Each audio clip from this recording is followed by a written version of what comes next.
போதைப் பொருட்களற்ற சமூகத்தை உருவாக்க அடியெடுத்து வைப்போம். Be a part of the movement for a drug-free society. Essendon Marathon. Register now. குறைந்த விலை, நிறைந்த தரம். தங்கள் தேவைகள் அனைத்தும் ஒரே இடத்தில். Jayachandran. GT Holidays, South India's #1 travel brand.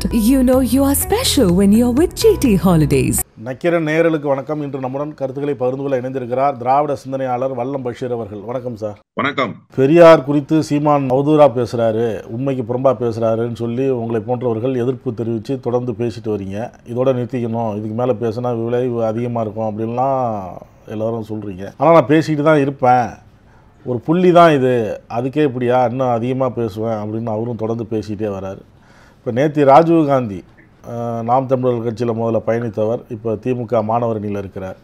அவர் செய்தியாளர்கள் சந்திக்கும் பொழுது ஒரு விஷயத்தை சொல்கிறார். சமஸ்கிருத திணிப்பை விட இந்தி திணிப்பை விட கொடுமையானது பெரியார் திணிப்பு அப்படின்னு சொல்லி சீமான் வாட்ஸ்அப் ஸ்டேட்டஸில் வச்சுருக்கிறார். மேலும் சில விஷயங்கள்லாம் சொல்கிறாரு, நிறையா அவர் ப்ரெஸ் மீட்டில் சொல்கிறாரு.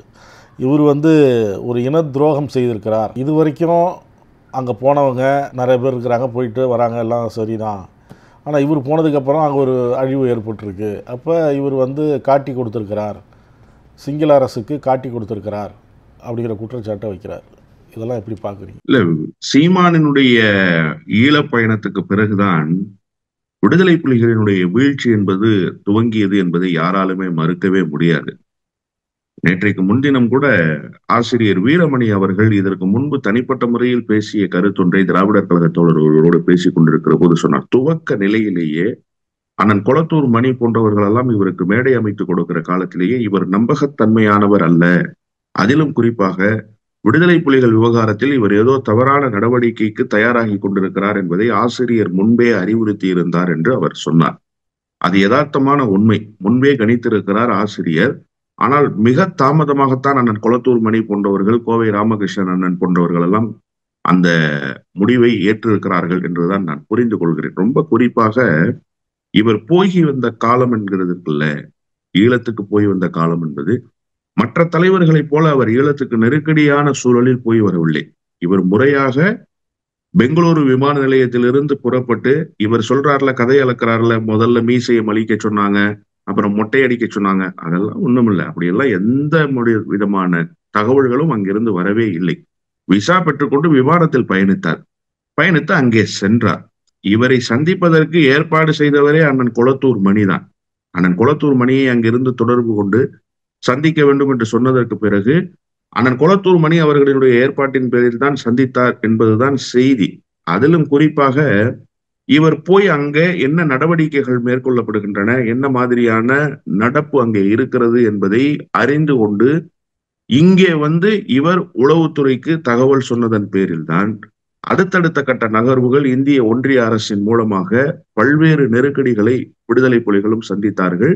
இன்னும் ஒருபடி மேலே சொல்ல வேண்டும் என்று சொன்னால், சிங்கள இராணுவத்துக்கு எல்லா வகையிலான ஆட்காட்டி வேலையையும் செய்து கொடுத்தவர் சீமான் தான் என்பதை யாருமே மறுக்கவே முடியாது. இதற்கு என்ன உதாரணம் அப்படின்னு கேட்டீங்கன்னா, விடுதலை புலிகள் ஒருவரை சந்திக்க வேண்டும் என்று சொன்னால் அதற்கு என்னென்ன படிநிலைகளை வைத்திருக்கிறார்கள், எப்படிப்பட்டவர்களை சந்திப்பார்கள், எப்படிப்பட்ட சூழலில் அவர்கள் சந்திப்பார்கள், இதையெல்லாம் அங்கே போய் வந்தவர்கள் யாருமே வாய் திறக்கவே இல்லை. யாரும் ஒரு வார்த்தை கூட சொன்னதே கிடையாது அங்கே என்ன நடந்தது என்று. சமீப காலமாக சில தலைவர்கள் பேசி இருக்கலாம், அது வேறு. ஆனால் அங்கே சென்று வந்த காலகட்டத்தில் எந்த தலைவராவது பேசி இருக்கிறாரா என்று கேட்டால் பேசவே இல்லை. இன்னும் சீமான் விவகாரத்தில் கூட பலரும் பேசாமல் இருந்ததற்கு ஒரு காரணம் இருக்கிறது. எங்கே நாம் போய் வந்த செய்தியை பேசினால் அங்கே என்ன நடந்தது என்பதை சொல்ல வேண்டிய சூழல் வரும். எப்படிப்பட்ட அமர்வுகள் அங்கே இருந்தது, எந்த நிலையில் சந்தித்தார்கள் அண்ணன் பிரபாகரன் அவர்களை என்பதையெல்லாம் சொல்ல வேண்டி வரும் என்கிற காரணத்தால் அதை சொல்லாமலேயே தவிர்த்ததனுடைய விளைவுதான் சீமானினுடைய பொய் நாளுக்கு நாள் அடுக்கடுக்காக அடுக்கிக் கொண்டே போனது. மொத்தத்தில் ராஜீவ்காந்தி சொன்ன குற்றச்சாட்டு என்பது இன்றைக்கு எழுந்திருக்கிற குற்றச்சாட்டு அல்ல. நாடு கடந்த தமிழீழ கூட்டமைப்பு ஏற்கனவே வைத்த குற்றச்சாட்டைத்தான் இன்றைக்கு ராஜீவ்காந்தி சொல்லி இருக்கிறார் என்றுதான் நான் புரிந்து கொள்கிறேன். நாடு கடந்த தமிழீழ கூட்டமைப்பு என்ன சொன்னது என்று சொன்னால், சீமானுடைய வருகை என்பது ஏதோ திட்டமிட்டு ஒரு ஆள்காட்டி வேலை செய்வதற்காகவே அவர் அனுப்பப்பட்டதை போன்றுதான் எங்களுக்கு தோன்றியது என்று 7 ஆண்டுகளுக்கு முன்பே அவர்கள் சொன்னார்கள். அந்த செய்தியை தான் இன்றைக்கு ராஜீவ்காந்தி சொல்லி இருக்கிறார் என்றுதான் நான் புரிந்து கொள்கிறேன். உண்மையிலேயே இவருடைய ஈழப் பயணம் விடுதலை புலிகளை வீழ்த்தியது என்றெல்லாம் நான் சொல்ல மாட்டேன். விடுதலை புலிகள் வீழ்த்துகிற அளவுக்கான ஒரு ஆளுமை பெற்றவராக இவர் இருந்தார் என்றெல்லாம் நான் சொல்ல மாட்டேன். ஆனால் ஏதோ ஒரு வகையில் அங்கே நடப்பதை சிங்கள அரசுக்கு இவர் போட்டுக் கொடுக்கிற வேலையை செய்தார், ஆள்காட்டி வேலையை செய்தார்.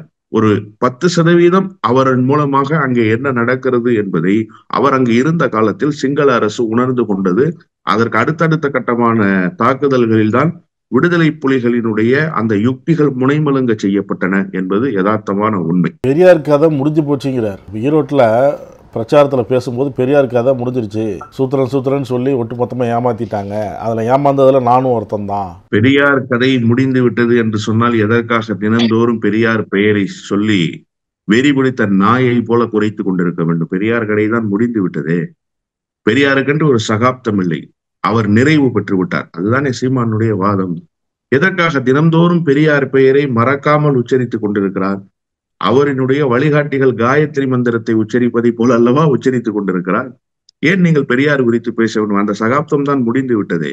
பெரியார் என்கிற சகாப்தம் தமிழர் வாழ்வில் அழியாது, அது நிலை பெற்றது என்பது சீமானுக்கு நன்றாகவே தெரியும். சீமான் சொல்கிற கருத்தை தமிழ்நாட்டில் இருக்கிற யாராவது ஒருவர் கேட்டிருக்கிறார்களா? பெரியார் மீது கோபம் கொண்டிருக்கிறார்களா என்று கேட்டால் ஒருவர் கூட கேட்கவில்லை. ஏன்? அந்த கட்சியை சேர்ந்தவர்களே கேட்கவில்லை. பிரச்சார களத்தில் போய் கொண்டிருக்கிறார் வேட்பாளர், ஒரு பெண்மணி இடைமறிக்கிறார். பெரியார் குறித்து பேசிவிட்டு நீங்கள் இங்கே வந்து வாக்கு சேகரிக்கிறீர்கள், எப்படி உங்களால் வாக்கு சேகரிக்க முடிகிறது என்று கேட்கிற போது நாம் தமிழர் கட்சியை சேர்ந்த ஒரு தோழர் சொல்கிறார், 1000 புத்தகங்கள் பெரியார் புத்தகங்கள் என்னிடம் இருக்கிறது, இப்போது நேரமில்லை, உங்களுடைய எண்ணை தாருங்கள் என்று கேட்கிறார். 1000 புத்தகங்கள் பெரியாருடைய புத்தகத்தை வைத்திருக்க வேண்டிய அவசியம் என்ன? பெரியாரினுடைய சிந்தனைகளை உள்வாங்க வேண்டும் என்பதற்காகத்தானே 1000 புத்தகம். வேண்டுமானால் நீங்கள் சொல்லலாம் விமர்சனம் வைப்பதற்கு 2 புத்தகங்கள் போதும், 10 புத்தகங்கள் போதும். 1000 புத்தகங்களை வைத்திருக்கிறேன் என்று ஒரு ஒப்புதல் வாக்குமூலத்தை நாம் தமிழர் கட்சியினுடைய தோழர் ஒருவர் தருகிறார். அப்படி என்று சொன்னால் என்ன பொருள்? நாம் தமிழர் கட்சிக்குள்ளேயே பெரியார் இருக்கிறார், பெரியாரினுடைய சிந்தனைகள் இருக்கிறது என்றுதானே பொருள். இத்தனை நாட்களாக காட்டு கூச்சல் போட்டுக் கொண்டிருக்கிறாரே சீமான், யாராவது ஒருவர் சீமானுடைய பேச்சை கேட்டு ஆம் பெரியார் செய்தது தவறுதான் என்று இந்த வலதுசாரிகளுக்கு பக்கம் நிற்கிற ஆட்காட்டிகளை தவிர வேறு யாராவது பேசி இருக்கிறார்களா? பொதுவானவர்கள் பார்வை எங்காவது வெளிப்பட்டிருக்கிறதா? பெரியார் குறித்த கேள்வியை யாராவது எழுப்புகிறார்களா? பெரியாரினுடைய நிலைப்பாட்டை யாராவது சந்தேகம் கொள்கிறார்களா? ஒருவர் கூட தமிழ் மண்ணில் கேட்கவில்லையே. காரணம் என்ன? பெரியார் என்கிற தலைவர் வெளிப்படைத்தன்மையோடு இருந்தார். எந்த ஒளிவு மறைவும் பெரியாரிடத்திலே இருந்ததே கிடையாது. பெரியார் எதையாவது மறைத்து பேசி இருக்கிறாரா? முன்னுக்கு பின் முரணாக பேசி இருக்கிறாரா? பேசிய செய்தியே இல்லை என்று சொல்லி இருக்கிறாரா? எந்த இடத்திலும் அப்படிப்பட்ட நிலைப்பாடு அவருக்கு இருந்ததே கிடையாது. பெரியாரை பொறுத்தவரை அவருடைய கொள்கைகளும் சரி கோட்பாடுகளும் சரி தமிழ்நாட்டு மக்களிடத்திலே வெளிப்படையாக வைக்கப்பட்ட ஒன்று. வெளிப்படையாக வைக்கப்பட்ட ஒரு செய்தியை நீங்கள் பின்னாளில் வந்து திரித்து பேசினால் அதை மக்கள் ஏற்பார்களா என்ன? இத்தனை ஆண்டு காலமான தமிழர் வாழ்வில் பெரியார் என்கிற தலைவர் நிலை பெற்று விட்டார். அவரை அழிக்கவும் முடியாது, அவரை புறந்தள்ளவும் முடியாது. அப்படி புறந்தள்ள நினைப்பவர்கள் தமிழ்நாட்டிலிருந்து புறக்கணிக்கப்பட்டிருக்கிறார்கள் என்பதுதான் யதார்த்தமான உண்மை. எனவே சீமான் தன்னுடைய அரசியல் நிலைப்பாடு என்ன என்பதை பட்டவர்த்தனமாக அறிவித்து விட்டார். இன்றைக்கு ராஜீவ்காந்தி அவருடைய வாட்ஸ்அப் ஸ்டேட்டஸை காட்டினாரு. அப்ப என்ன அர்த்தம்? இதற்கு முன்பு நாக்பூரிலிருந்து தந்ததற்கு கொஞ்சம் பட்டி டிங்கரிங் பார்த்து வேலை செய்து கொண்டிருந்தார் சீமான். இப்போது நாக்பூரிலிருந்து கொடுக்கிற வேலையை அப்படியே செய்து கொண்டிருக்கிறார் என்பதை சீமானுடைய சமீபத்திய நகர்வுகள் உணர்த்தி கொண்டே இருக்கின்றன. சீமான் 100 விழுக்காடு அம்பலப்பட்டு போயிருக்கிறார். சீமானுக்கான அரசியல் முடிவு எழுதப்பட்டு கொண்டிருக்கிறது என்றுதான் நான் புரிந்து கொள்கிறேன். பெரியார நான் எதிர்த்து பேசுறேன் அப்படின்லாம் சொல்றீங்க, அண்ணாவும் கலைஞரும் தானே எதிர்த்து பேசினாங்க, அவங்க என்னை விட 1000 மடங்கு எதிர்த்து பேசியிருக்கிறாங்க அப்படிங்கிறாரு. பெரியார் அண்ணாவை கண்ணீர் துளி பசங்கன்னு சொன்னார். அண்ணாவை மட்டுமல்ல, அண்ணாவோடு உடனிருந்தவர்களை சொன்னார். ஆனால் அண்ணா எப்படிப்பட்ட வார்த்தைகளை வெளிப்படுத்தினார் என்பது மிக மிக கவனமாக பார்க்க வேண்டியது. கொட்டுகிற மலைத்துளிகளுக்கு நடுவே ராயபுரம் ராபின்சன் பூங்காவில் திராவிட முன்னேற்ற கழகத்தை தோற்றுவிக்கிற போது இதே விமர்சனம் அன்றைக்கும் நிலை பெற்றிருந்தது. அண்ணா தன்னுடைய திராவிட முன்னேற்ற கழக துவக்க விழா மேடையிலேயே ராயபுரத்திலேயே பேசுகிற போது சொன்னார், திராவிடர் கழகத்துக்கு எதிரான அமைப்பு என்று எல்லோரும் சொல்கிறார்கள், இது திராவிடர் கழகத்துக்கு எதிரான அமைப்பு அல்ல, இது ஒரு ஒட்டுமாஞ்செடி என்று சொன்னார். அதையும் சொல்லிவிட்டு இன்னொன்றையும் கூடுதலாக சொன்னார், தலைவர் பொறுப்பை நாங்கள் பெரியாருக்காகவே வைத்திருக்கிறோம் என்று சொன்னார். அண்ணா பெரியாரிடமிருந்து முரண்பட்டார் என்பது உண்மைதான், அதில் மாறுபட்ட கருத்துக்கே இடமில்லை. பெரியாரே அந்த விமர்சனத்தை வைத்திருக்கிறார். கலைஞரும் பெரியார் மீது விமர்சனத்தை வைத்திருக்கிறார். ஆனால் எங்காவது ஒரு இடத்தில் பெரியார் நெறியிலிருந்து தவறி இருக்கிறாரா அண்ணா? பெரியாரினுடைய கொள்கையிலிருந்து தவறி இருக்கிறாரா கலைஞர்? பெரியாரினுடைய கொள்கை மீது விமர்சனம் வைத்திருக்கிறாரா கலைஞரும் அண்ணாவும்? எந்த இடத்திலும் இல்லை. எங்கே நீங்கள் விமர்சனத்தை வைக்க வேண்டும் என்று சொன்னால், எப்படி ஒரு தலைவர் இன்னொரு தலைவரிடமிருந்து பிரிந்து வருகிற போது கொள்கை ரீதியான விமர்சனம் வருகிறதோ, இப்ப நீங்க மாறுபட்ட கருத்து சொல்றீங்கல்ல, நான் ஈழத்துக்கு போயிட்டு வந்த பிறகுதான் எனக்கு பெரியார் பற்றிய புரிதல் இருக்குன்னு. 2 ஆண்டுகளுக்கு முன்பு பெரியாரினுடைய நினைவை போற்றுவோம் என்று சொல்லி நீங்கள் அடித்த சுவரொட்டிகள் இப்போதும் காண கிடைக்கிறது. நீங்க ஈழத்துக்கு போயிட்டு வந்தது எப்போ? அப்போ உங்களுடைய சுவரொட்டி 2 வருஷத்துக்கு முன்னாடி ஒட்டினீங்களா? அப்போ அண்ணன் சொன்னாரு இந்த திராவிடம்லாம் வெத்து வெட்டு, பெரியாரெல்லாம் ஒண்ணும் கிடையாதுன்னு சொன்னாரு. போயிட்டு வந்த பிறகுதான் எனக்கு உண்மை புரிஞ்சிச்சுன்னா, நீங்க போயிட்டு கிட்டத்தட்ட 12 ஆண்டுகளுக்கு பிறகு உங்களுக்கு ஞானோதயம் வந்திருக்கிறதே. 12 ஆண்டுகள் கழித்தும் நீங்கள் அந்த சுவரொட்டியை ஒட்டி இருக்கிறீர்களே, அப்ப என்ன பொருள்? அண்ணன் சொன்னதையும் நீங்கள் கேட்கவில்லை என்று எடுத்துக்கொள்வதா? அண்ணன் சொன்னதாக நீங்கள் சொல்வதே பொய் என்று நீங்கள் எடுத்துக்கொள்வதா? இன்னொன்று, நான் ஒரே ஒரு செய்தியை கேட்க விரும்புகிறேன். அண்ணன் சொன்னார் என்று சீமான் கேட்கிறார் அல்லவா? சீமான் போய்விட்டு வந்த காலத்துக்கு பிறகுதான் முத்துக்குமார் என்கிற அந்த தோழர் தீக்குளித்து மாண்டு போனார். எனக்கு இன்றைக்கும் நன்றாக நினைவு இருக்கிறது.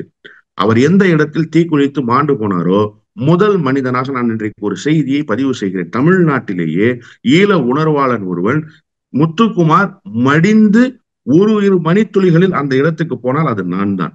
எதிர்புறத்திலே இருக்கக்கூடிய ரிலையன்ஸினுடைய டவரில் 16வது மாடியில் நான் நின்று கொண்டு ஒரு அலுவல் பணிக்காக அங்கே ஒரு பணி நிமித்தம் சென்றிருக்கிறேன். ஒரு தீ ஜுவாலை உருண்டு கொண்டே இருக்கிறது கீழே. ஏதோ ஒரு தீ ஜுவாலை உருளுகிறதே என்று வேக வேகமாக ஓடி எதிர்த்தரப்பிலே இருக்கக்கூடிய அந்த கட்டிடத்தில் போய் பார்க்கிற போது ஒரு தோழர் மறித்து போனார். அப்பொழுது யார் என்றெல்லாம் தெரியாது. நான் தான் முதல் நபர் அங்கே இருக்கிறேன். சாக்கை வைத்து மூடினார்கள். அந்த உயிர் பிரிவதற்காக தயாராகி கொண்டே இருக்கிற வேளையில் உயிர் பிரிந்ததற்கு பிறகு முதல் நபராக வந்தவர் அண்ணன் வேல்முருகன் தான். அண்ணன் வேல்முருகன் தான் வந்தார். அப்போது அவர் பாட்டாளி மக்கள் கட்சியினுடைய சட்டமன்ற உறுப்பினர். அதன் பிறகு ஒவ்வொரு தலைவராக வந்தார்கள். எல்லோரும் மேடை கட்டினோம். அவருடைய இறுதி அஞ்சலி எப்படி நடைபெற வேண்டும் என்பதை வடிவமைக்கிற பொறுப்பை அண்ணன் தா வெள்ளையன் அவர்களிடத்திலே கொடுத்தோம். அவர்தான் வணிகர் சங்கத்தினுடைய தலைவர். அன்றைக்கு எல்லா தலைவர்களும் வந்தார்கள். அன்றைக்கு எங்கே போனார் சீமான்? சீமான் வந்தார். எப்போது வந்தார் என்பதுதான் மிகப்பெரிய செய்தி. எல்லா நடவடிக்கைகளும் முடிந்ததற்கு பிறகு அவர் வந்த தோரணை இருக்கிறது அல்லவா, ஏதோ இளவு வீட்டுக்கு வந்ததை போல அவர் வரவில்லை. மாறாக படப்பிடிப்புக்கு வருவதை போல வந்துவிட்டு ஷூட்டிங் ஸ்பாட்டுக்கு வந்த நடிகர் எப்படி விடைபெறுவாரோ அப்படி விடைபெற்று சென்றார். நீங்கள் ஈழத்துக்கு போய் உண்மையிலேயே அண்ணன் பிரபாகரன் அவர்களிடம் அரசியல் ஞானம் பெற்றிருந்தால், அவருடைய வழிகாட்டுதல்களை பெற்றிருந்தால், ஏன் முத்துக்குமாரனுடைய சடலம் வைக்கப்பட்டிருக்கிற போது நீங்கள் சண்டமாருதம் செய்யவில்லை? ஏன் நீங்கள் அதற்கு துணையாக அந்த இறுதிச் சடங்குகளை பங்கேற்பதற்கு நிற்கவில்லை? அதன் பிறகு நீங்கள் கலந்து கொண்ட ஈழ போராட்டங்கள் எத்தனை? அதன் பிறகு நீங்கள் கலந்து கொண்ட ஈழ விடுதலைக்கான குரல்கள், உங்களுடைய குரல் எங்கு தமிழ்நாட்டில் ஒலித்தது? ஒரே ஒரு படம் தான் கிடைக்கும், ஒரே ஒரு செய்தி தான் கிடைக்கும். எங்கே என்று சொன்னால், அண்ணன் அமீரோடு கைகோர்த்து கொண்டு கலைஞர் அவர்கள் ஒரு மனித சங்கிலியை நடத்தினார். கலைஞர் பார்வையிட்டுக் கொண்டே செல்வார். கொட்டுகிற மலையில் இவர்கள் இருவரும் நின்று கொண்டிருப்பார்கள். அந்த ஒரு போராட்டத்தை தவிர வேறு எந்த போராட்டத்தையாவது ஈழப்போருக்கு இவர் போய் சென்று விட்டு வந்ததற்கு பிறகு, ஈழத்துக்கு போய் சென்று அண்ணன் பிரபாகரனை பார்த்து விட்டு வந்ததற்கு பிறகு செய்திருக்கிறாரா? எதையுமே செய்யவில்லை. எனவே இதுதான் முரண்பாடே தவிர, இப்படி பேசுவதுதான் முரண்பாடே தவிர, அண்ணா பற்றி பெரியார் பேசியதும் பெரியார் பற்றி கலைஞர் பேசியதும் முரண்பாடுகள் அல்ல. அது மாறாக அவர்களிடத்திலே இருக்கக்கூடிய கொள்கை தெளிவு என்றுதான் நான் சொல்வேன். பழநெடுமாறன் ஒரு அறிக்கை வெளியிட்டிருந்தாரு. இது குறித்து சீமான் பேசும்போது பார்த்து பேச வேண்டும் என பழநெடுமாறன் சொல்றாரு. பழநெடுமாறன் தான் பார்த்து பேசணும். அப்படி பழநெடுமாறன் இப்போ சில விஷயங்கள்லாம் சொல்றாரு. இதுக்கு முன்னாடி பல புத்தகங்கள் எழுதியிருக்கிறாரு. அதுல இதெல்லாம் பதிவு பண்ணாரா அப்படின்னு கேள்வி எழுப்புகிறார். அதாவது இதே பழநெடுமாறனை எங்க ஐயா எங்க ஐயா எங்க ஐயான்னு சொல்லி இந்த கொய்யா பேசினதெல்லாம் எல்லாருக்கும் தெரியும். இப்ப நீங்க பழநெடுமாறன் உங்களுக்கு எதிரான கருத்தை தெரிவிக்க, அதாவது ஓரளவு நியாயத்தை இன்றைக்குத்தான் பழநெடுமாறன் நீண்ட நாட்களுக்கு பிறகு பேசியிருப்பதாக நான் புரிந்து கொள்கிறேன். அந்த அறிக்கை கூட உப்பு சப்பில்லாத அறிக்கை என்றுதான் என்னுடைய பார்வையில் படுகிறது. ஒரு அழுத்தமான கருத்தை கூட பதிவு செய்ய முடியாத மனிதராக நெடுமாறன் இருக்கிறார் என்றுதான் நான் புரிந்து கொள்கிறேன். இந்த அழுத்தமில்லாத அறிக்கைக்கே இவ்வளவு கோபம் வருகிறது. நான் என்ன கேட்கிறேன்னா, உனக்கு எதிராக நியாயத்தை பேசுகிற எல்லோர் மீதும் புழுதிவாதி தூட்டுகிற வேலையை நீ செய்கிறாய. அண்ணன் பிரபாகரனுடைய அண்ணன் மகனை பார்த்து நீ பேசுகிற வார்த்தை, அதிலும் ஒரு பெண் பத்திரிகையாளரிடத்திலே நீ பேசுகிற வார்த்தை இவ்வளவு மோசமான ஒரு மனநிலையில் இருந்து கொண்டு நீ பேசுவாய் என்று யாராவது எதிர்பார்க்கிறார்களா என்று கேட்டால், தமிழ்நாட்டு அரசியல் களத்தில் யாரும் இப்படிப்பட்ட கருத்துக்களை பார்த்ததும் இல்லை, கேட்டதும் இல்லை. உன்னிடத்தில் எதிர்பார்க்கவில்லை, உன்னிடத்துல எதையுமே எதிர்பார்க்க கூடாது, அது வேறு. ஆனால் இப்படிப்பட்ட கருத்துக்கள் எல்லாம் தமிழ்நாட்டினுடைய மேடைகளுக்கு புதிதாக இருக்கிறது. தமிழ்நாட்டு தலைவர்களிடத்திலே வெளிப்படுகிற வார்த்தை என்பது புதிதாக இருக்கிறது. ஆனால் நீ அப்படிப்பட்ட வார்த்தைகளை எல்லாம் நீ பேசிக்கொண்டே இருக்கிறாய். உன்னுடைய நிலைப்பாடுதான் என்ன? பிறல் மனம் கொண்டு பேசுகிறாய், இரவெல்லாம் மது அருந்தி விட்டு பகலிலே போதை தெரியாமல் பேசுகிறாய் என்றெல்லாம் எடுத்துக்கொண்டாலும் கூட நீ பேசுகிற கருத்து என்பது தமிழ்நாட்டினுடைய அரசியல் களத்துக்கு ஏற்புடைய கருத்தா என்று பார்க்க வேண்டும் அல்லவா? என்ன தவறாக சொல்லிவிட்டார் பழநெடுமாறன்? எதற்காக இவ்வளவு பதட்டப்பட வேண்டும்? இதற்கு முன்பு பழநெடுமாறன் ஏன் தன்னுடைய புத்தகங்களில் எல்லாம் அதை சொல்லவில்லை என்று சொன்னால், உன்னை பற்றி உனக்கு விளக்கம் சொல்லிக் கொண்டிருப்பதா அவருக்கு வேலை? உனக்கு முன்பே பிரபாகரனை தெரிந்தவர் அவர், உனக்கு முன்பே ஈழத்துக்கு பயணம் மேற்கொண்டவர் அவர், உனக்கு முன்பே பல அடக்குமுறைகளை சந்தித்தவர். நீ என்ன அடக்குமுறை செஞ்ச? ஒரே ஒரு தேசிய பாதுகாப்பு சட்டத்துல கைதாகி உள்ள இருந்த, அவ்வளவுதானே? அதை தாண்டி நீ என்ன பெரிய அடக்குமுறையை சந்திச்சுட்ட? இன்றைக்கும் உன்னால் எந்த அடக்குமுறையும் சந்திக்க முடியாது என்பதற்காகத்தான் நீ உளவுத்துறையோடு நெருக்கமான உறவை வைத்துக் கொண்டு அவர்களுக்கு ஆட்காட்டி வேலை செய்து கொண்டிருக்கிறாய். நான் என்ன கேட்கிறேன்னா, கதையா சொல்லிக்கிட்டே இருக்கிறார்ல சீமான், ஒரே ஒரு செய்தியை நாம பேசுவோமே, தமிழ்நாட்டு மக்களிடத்துல நாம முன்வைப்போமே. இவ்வளவு கதைகளை வேறு ஒரு தலைவர் சொல்லி இருந்தால் இந்நேரம் அந்த தலைவருக்கு எவ்வளவு நெருக்கடிகள் வந்திருக்கும், எவ்வளவு கைது புடலங்கள் நடந்திருக்கும், எவ்வளவு அடக்குமுறைகள். ஏன் சீமான் மீது ஒரு கைது நடவடிக்கை கூட இல்லை?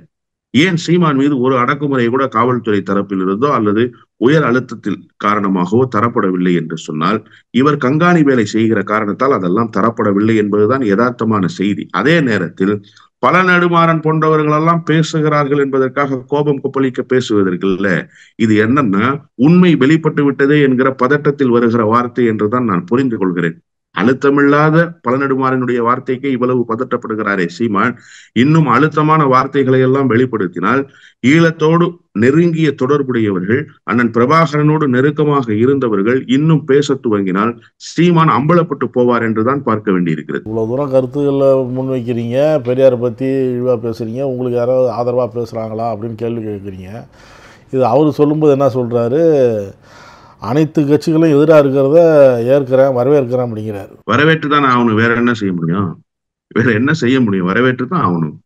அதாவது சார், உங்களுடைய கருத்துக்கு ஆதரவு இல்லைன்னு சொன்னா ஒரு விதமான விரக்தி மனநிலை வந்ததற்கு பிறகு எதையாவது உளறி கொட்டுறது இருக்குல்ல, இது ஒரு பிறல் மனம் ஏற்பட்டிருக்கிற ஒரு நபருக்கு, அதாவது மனநலம் பாதிக்கப்பட்டுருச்சுன்னு சொல்றாங்கல்ல, வெளிப்படையா சொன்னா அப்படிப்பட்ட நபர்களுக்கு இப்படிப்பட்ட வார்த்தைகள் தான் வெளியில் வரும். யாருமே ஆதரவு தரல அப்படின்னா, சீச்சி இந்த பழம் புளிக்கும் அப்படிங்கிற கான்செப்ட் தான் இப்ப அவர் பேசிக்கிட்டு இருக்கிற செய்தி. எனக்கு யாருமே ஆதரவு தரல, நான் வரவேற்கிறேன். ஆதரவு தரலங்கிறது எப்படி நீ வரவேற்ப? ஆதரவு கொடுத்தா தான் ஏன் வரவேற்க முடியும்? ஆதரவு கொடுக்கலங்கிறதெல்லாம் வரவேற்க முடியாது. அப்படிப்பட்ட ஒரு கருத்தே கிடையாது அரசியல் களத்திலையும் சரி, தமிழ் சொல்லாடல்லையும் சரி. நீங்க எதுக்காக வரவேற்கிறேன்னு சொல்றீங்கன்னு சொன்னா, நான் பலமா இருக்கேன் பாரு, எனக்கு யாருடைய ஆதரவும் தேவையில்லை பாரு அப்படின்னு சொல்ற அந்த ஒரு வீராப்பு இருக்குல்ல, அதைத்தான் இன்றைக்கு சீமான் செய்து கொண்டிருக்கிறார். இதற்கு என்ன காரணம்னு கேட்டா, எனக்கு யாருமே ஆதரவு தரல, என்ன தனியா எல்லாரும் எதுக்குறாங்க. என்ன பாருங்க, 4 திராவிட நாய்கள் என் வீட்டுக்கு முன்பு குலைக்கிறதுக்கு வருது, அதுக்கெல்லாம் என்ன யோகிதை இருக்கு? இதெல்லாம் இவர் பேசுறாருல. நான் என்ன கேட்க விரும்புறேன்னா, நீ தனியாவே குறைச்சிக்கிட்டே இருக்கிய, உனக்கு எந்த நாயாவது பக்கத்துல நின்று, ரோட்ல தெரு நாய் ஒரு 10 நாய் வந்திருக்குன்னு வச்சுக்கோங்களேன், அதுல ஒரு நாய் தான் குறைக்கிறதுக்கு வரும், ஒரு நாய் தான் விரட்டிட்டு வரும், அதோட சேர்ந்து 2 நாய் ஓடி வரும். அப்படி எந்த 2 நாயாவது உங்களோட சேர்ந்து ஓடி வருதா? நீ தனி நாயாவே குறைச்சிக்கிட்டே இருக்கிறீ, அதை பத்தி பேசுவதற்கு உனக்கு திராணி இருக்கான்னு கேட்டா இல்ல. ஆனா யாருமே வரவேற்பு கொடுக்கல, என்னுடைய கருத்துக்கு யாரும் ஆதரவாக நிற்கலைங்கிறத நான் வரவேற்கிறேன் அப்படிங்கிறதெல்லாம் என்னன்னு கேட்டீங்கன்னா, சும்மா அந்த சினிமாட்டிக்கா பேசுறது. நான் தனியாளாக நின்று எதுக்குறேன், என் கூட யாருமே இல்லை. உன்னால விஜயலட்சுமிக்கே பதில் சொல்ல முடியல. நேற்றைக்கு ஒரு நேர்காணலை விஜயலட்சுமியோடு செய்திருக்கிறார்கள் ஊடக தரப்பினர். அந்த நேர்காணல்ல கூட உன்னை பற்றிய உண்மைகளை புட்டு புட்டு வைக்கிறார். அதற்கு நீ பதில் சொல்வதற்கு கூட திராணியற்றவனாக, தெம்பற்றவனாக, முதுகெலும்பு இல்லாதவனாக இருக்கிறாய் என்பதை பார்க்கிற போது உனக்கு ஆதரவாக யார் வருவார்கள் என்று சொன்னால், இந்த பாலியல் துன்புறுத்தலுக்கு ஆதரவாக யார் நிற்கிறார்களோ, பெண்கள் விவகாரத்தில் யார் தவறானவர்களாக இருக்கிறார்களோ, பொய் புரட்டுகளை சொல்லி யாரெல்லாம் பணம் சேர்ப்பவராக இருக்கிறார்களோ அவர்களெல்லாம் உன் பக்கத்தில் வந்து நிற்பார்கள். தமிழ்நாட்டினுடைய அரசியல் களம் ஓரளவுக்கு நெறி சார்ந்த களமாக இருக்கிற காரணத்தால் அப்படிப்பட்டவர்கள் யாரும் உன் பின்னால் நிற்கவில்லை என்பதுதான் யதார்த்தமான உண்மை. கொலவெறி ஆகிடும். பெரியார் மண் சொன்னீங்கன்னா கொலவெறி ஆகிடுங்கிறார். கோபம் வரும் அப்படிங்கிறாரு. தமிழ் மண், சேர சோழ பாண்டியன் மண் அப்படி சொல்லுங்க. என்ன பெரியார் மண் எங்களுக்கு பெரியாரே மண்ணு தான் அப்படிங்கிறார். இல்ல, கொலவெறியாய் என்ன செஞ்சிருவீங்க? எத்தனை பேர்த்த நீங்க இது வரைக்கும் களத்துல சந்திச்சு வீழ்த்தி இருக்கீங்க? போர் தொடுத்துருவீங்களா? என்ன செஞ்சிருவீங்க கொலவெறியாய்? முதல்ல அதை சொல்லுங்க.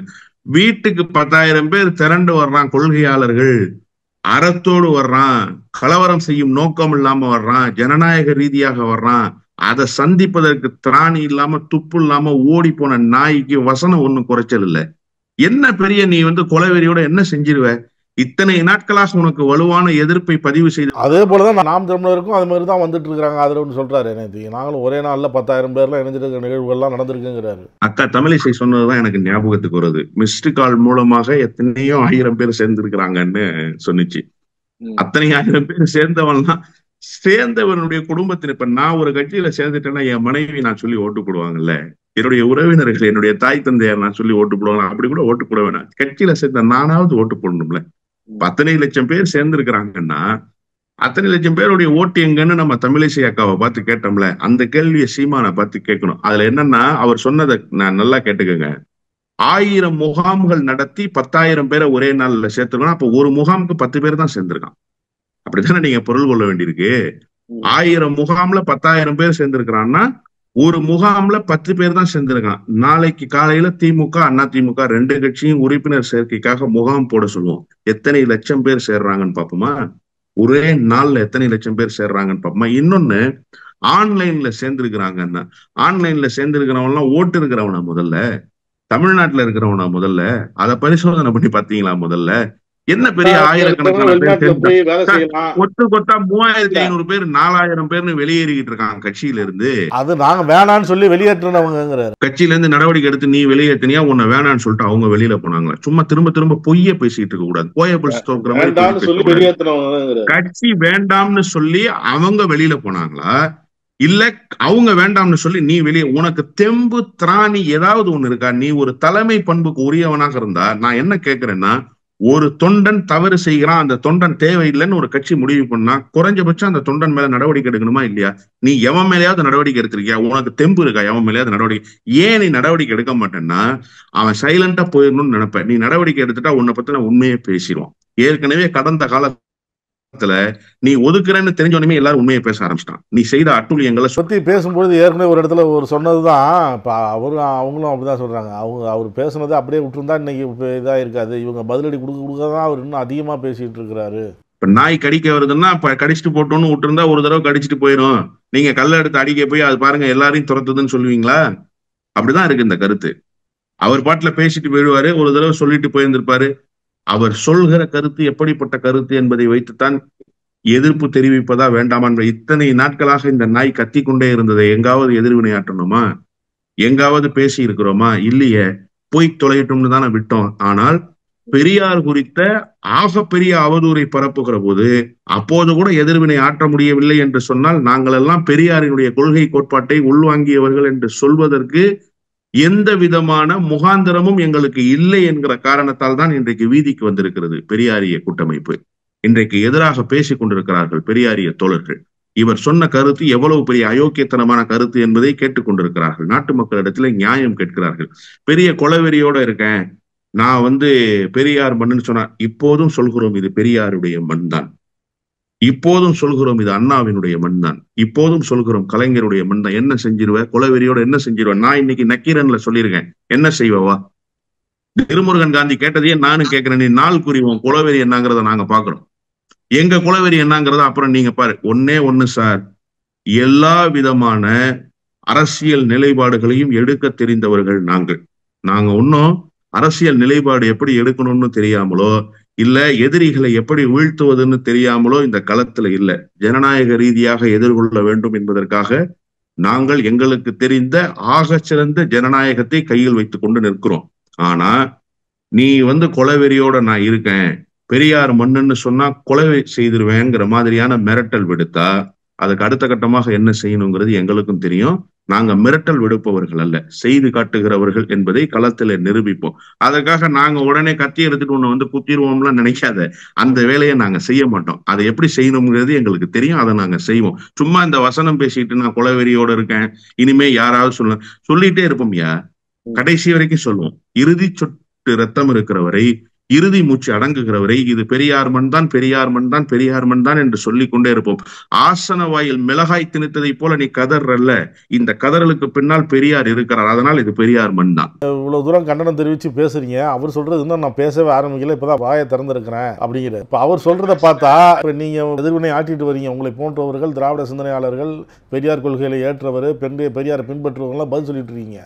ஆனா அவர் சொல்றத பார்த்தா நான் இப்பதான் ஆரம்பிச்சிருக்கிறேன், இன்னும் பேசவே ஆரம்பிக்கல அப்படிங்கிறார். அப்ப இன்னும் கடுமையா தாக்கி பேசுவார் அப்படின்னு தான் எதிர்பார்க்கப்படுது.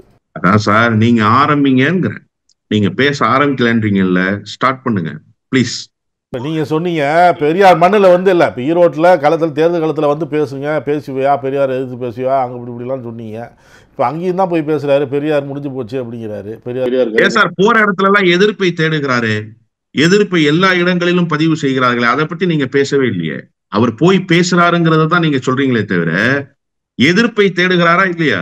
அவர் தேர்தல் பிரச்சார வாகனத்திலே ஏறி நின்று பிரச்சாரம் செய்கிறார். சீமானே வெளியேறு, பெரியார் குறித்து தவறாக பேசிய சீமானே வெளியேறுன்னு முழக்கமிடுறாங்களே 10 பேர். அங்க வேட்பாளர் போய் ஓட்டு கேட்க முடியலையே சார், பல ஊர்கள்ல கேட்கறாங்க சார், பெண்கள் கேட்கறாங்க சார்.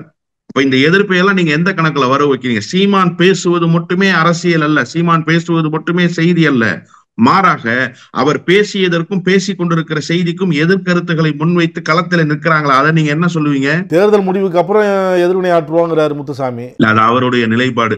அமைச்சர் என்பவர் சில பொறுப்புகள் உணர்ந்து பேச வேண்டியிருக்கிறது. இந்த தேர்தல் களத்தில் ஒரு மிகப்பெரிய வெற்றியை ஈட்டி தர வேண்டும் என்பதற்காக அவர் களமாடி கொண்டிருக்கிறார். அவருடைய நிலைப்பாட்டுக்குள் நான் போக விரும்பல. ஆனா எங்களுக்கு தேர்தல் கணக்குகள் இல்லை. பெரியாரிய கூட்டமைப்பில் இருக்கிற தோழர்களுக்கு தேர்தல் கணக்குகள் அல்ல. பெரியாரினுடைய லட்சியங்களை உள்வாங்கி இருப்பவர்களுக்கு தேர்தல் கணக்கல்ல. நாங்க பெரியார் குறித்து பேசிய கருத்துக்கு எதிர்வினை ஆற்றிக்கொண்டே இருக்கிறோம். நான் இன்னும் பேசவே தொடங்கலன்னு நீ சொன்னா நாங்க இன்னும் முழுமையான எதிர்வினையை ஆற்ற துவங்கல. நான் அப்படித்தான் சொல்ல வரேன்.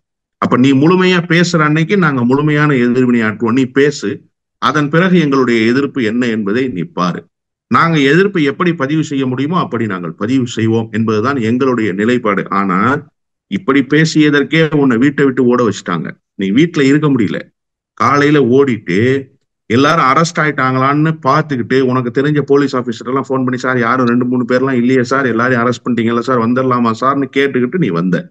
அந்த நிலையை உருவாக்கிட்ட. நீ பேச ஆரம்பிக்கலைங்கிறப்பயே இந்த நிலைமை. அப்ப நீ பேச ஆரம்பிச்சா நீ நாட்டை விட்டு ஓடுகிறதற்கு எல்லா வகையிலும் தயாராக வேண்டிய சூழலை நாங்கள் உருவாக்குவோமா மாட்டோமா? நிச்சயமாக உருவாக்குவோம். நீ பேசு. நீ பேசணும்னு தான் நாங்க எதிர்பார்க்கிறோம். நீ பேசத்தான் உன்னை எக்ஸ்போஸ் பண்ண முடியும். நீ 90 விழுக்காடு எக்ஸ்போஸ் ஆயிருந்தவன் இந்த 10 விழுக்காடு இப்பதான் நீ எக்ஸ்போஸ் ஆயிருக்க. உன்னுடைய வாட்ஸ்அப் ஸ்டேட்டஸ், உன்னுடைய பேச்சு, உன்னுடைய நிலைப்பாடு எல்லாவற்றையும் அம்பலப்படுத்தி இருக்கிறது. ஒவ்வொன்றாக நீ அம்பலப்பட்டு போயிருக்கிற. உனக்கு போட்டோ தயாரிச்சு கொடுத்தவன் வந்துட்டான் நீ பேசுனதுக்கு பிறகு. இந்த போட்டோ பொய்ன்னு உன் கூட இருந்த 10 பேர் வந்துட்டான் நீ பேசினதுக்கு பிறகு. அண்ணன் பிரபாகரன் குடும்பத்திலிருந்தே ஒருவர் வெளியில் வந்து நீ பேசுகிற பேச்சு அத்தனையும் பித்தலாட்டம், பொய் என்பதை வெளிச்சம் போட்டு காட்டி விட்டார் ஊடகத்துல வந்து. அப்போ நீ இந்த கருத்தை பேசியதற்கே இவ்வளவு எதிர்ப்புகள். அண்ணன் பிரபாகரன் குடும்பத்திலிருந்தே உனக்கு எதிரான குரல் ஒலிச்சிருச்சு. அப்ப நீ இன்னும் கூடுதலாக பேசினா என்ன நடக்கும் யோசிச்சுப்பார். நீ அதெல்லாம் யோசிச்சுட்டு பேசு. நீ யோசிக்க மாட்ட, பேசுவ. ஆனாலும் உன்னை எப்படியெல்லாம் இந்த மக்களிடத்தில் அம்பலப்படுத்த முடியுமோ அத்தனை வேலைகளையும் நாங்கள் செய்வோம் என்பதுதான் செய்தி. கருத்துக்களை பகிர்ந்து கொண்டதற்கு நன்றி சார். நன்றி. நக்கீரன் டிவிக்கு சப்ஸ்கிரைப் செய்யுங்கள். உங்கள் ஆதரவே எங்கள் பலம். ஆசிரியர்களுக்கு நண்பனாகவும் மாணவர்களுக்கு ஆசானாகவும் திகழும் தேர்வு வழிகாட்டி.